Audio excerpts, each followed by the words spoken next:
I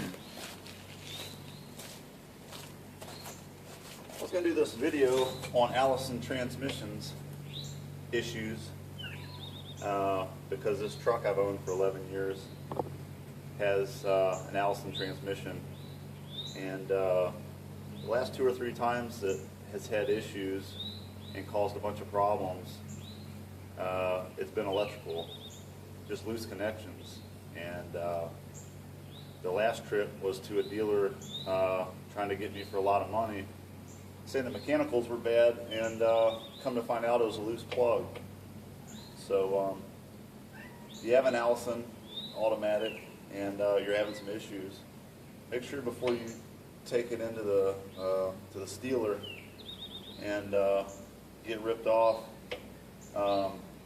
make sure you check all the connections under the cab. Mine turned out to be a plug over top of the not actually on the transmission, but over top of the transmission. It was plugged in the socket, but the coupler wasn't threaded on, and where it goes in the cab was a little bit loose. But check all your sensors, check the plug going in the transmission. One time was even the tower in the cab. I had taken it to a place and they charged me $400, and they didn't fix the problem. And I went to work one day and I thought, this is bullshit. It's just so hard to find people to work on these. Nobody knows what they're doing. And so I started taking part of the tower off to get in there, and a plug had come unplugged out of the ECU, and it had just come from an Allison place. And so many people overlook the small things.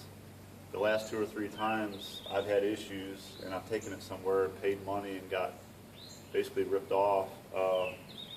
They didn't fix the problems. They charged money, and it turned out to be loose wiring or a plug undone. So before you take your Allison in with having problems, make sure the plugs are connected